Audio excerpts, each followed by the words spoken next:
নামাজ পড়েন না কেন? নামাজ পড়েন না কেন? কেন পড়েন? আমাকে বলেন যে আমরা এই কারণে পড়ি না।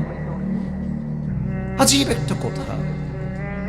আমাদের উচিত এমন একটা স্লোগান তৈরি করা, বেনামাজি যুবকের সঙ্গে কোনো মেয়ের বিয়ে আমরা দিব না, এবং বেনামাজি মেয়ে যে হবে তার সঙ্গে কোনো ছেলের বিয়ে আমরা দিব না। যুবক ভাড়া নিয়ম করে দেন না, আপনি নিয়ম করে দেন।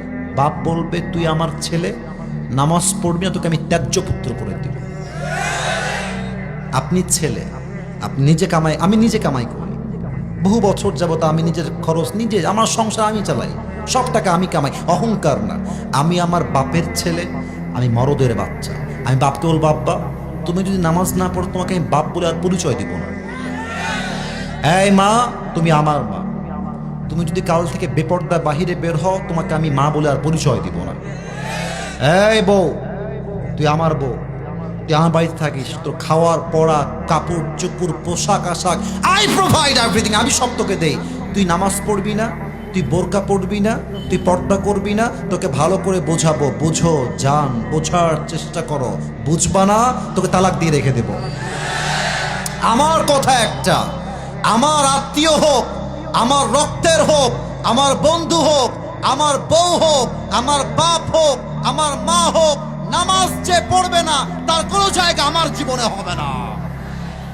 নামাজ নামাজ নামাজ। আপনারা সবাই মিজানুর রহমান আজহারী হুজুরের নাম তো শুনলেন আজকে, নাকি চেনেন তো সবাই নাকি? ওনার একজন নানা ছিলেন, আপনারা মুরব্বীরাও চিনবেন, স্যাররাও চিনবেন, নাম হচ্ছে গোলাম সারোয়ার সাইদি হুজুর। তোমরা দেখবা ইউটিউবে, দেখেছো সবাই, কেউ দেখা বাদ নাই। উনি একটা কথা প্রায় বলতেন, নামাজ নাই যার ঈমান নাই তার। নামাজ নাই যার মুসলমান হিসেবে পরিচয় দেওয়ার কোন অধিকার তার নাই। যুবক ভার আছে কিনা বলো? বেনামাজির রূহ যখন কবজ হয়ে যাবে, বাস নিথর লাশ দুনিয়ায় পড়ে থাকবে।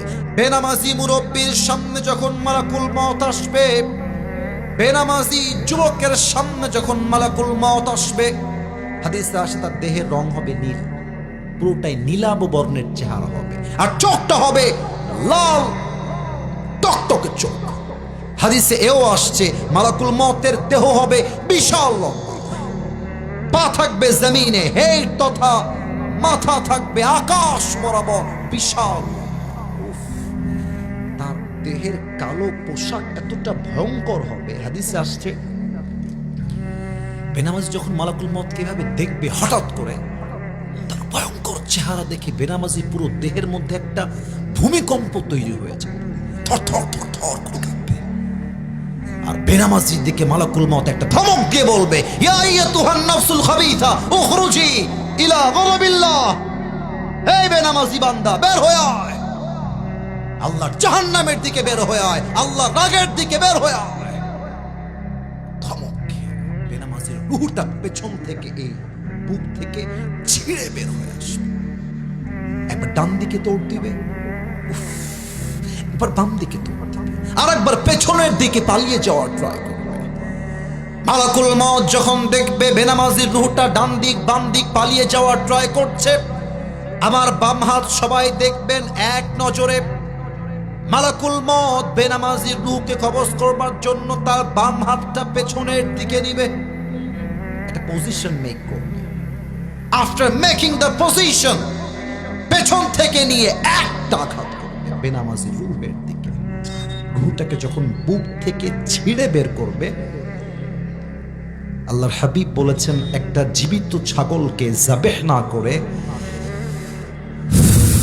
তার চামড়া কেউ যদি তাকে জবাই না করে ব্লেড দিয়ে কেচি দিয়ে ছিঁড়ে ফেলে, ওই ছাগলটার ওই জীবিত অবস্থায় যতটুকু কষ্ট হয়, আল্লাহর হাবিব বলেছেন নামাজি বান্দার রূহটাকে তার চাইতে, বেনামাজি বান্দার রূহটাকে তার চাইতে 70 গুণ বেশি কষ্ট দিয়ে বের করে নিয়ে আসা হবে। নাউজুবিল্লাহ। আচ্ছা আপনারা আমার ওয়াজ বুঝে থাকলে বলেন, এই পরিমাণ কষ্ট কোনো বেনামাজির পক্ষে সহ্য করা কি সম্ভব?